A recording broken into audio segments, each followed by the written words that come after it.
Najsilnejší zážitok, ktorý mám zatiaľ zo Superstar, je určite to minulé kolo, kde sme spievali vlastne duety, kde sme spievali Hallelujah a dostali sme standing ovation vlastne od celej poroty, takže to si myslím, že sa len tak ľahko nestane a strašne si to vážim a stále si to pamätám, aj teda tie emócie, ako som sa cítil.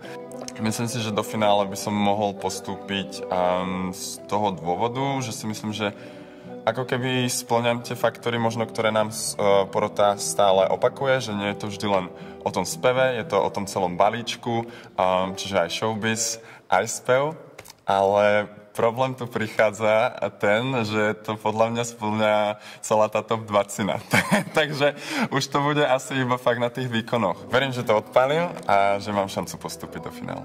Takže dej sa vôle Boží.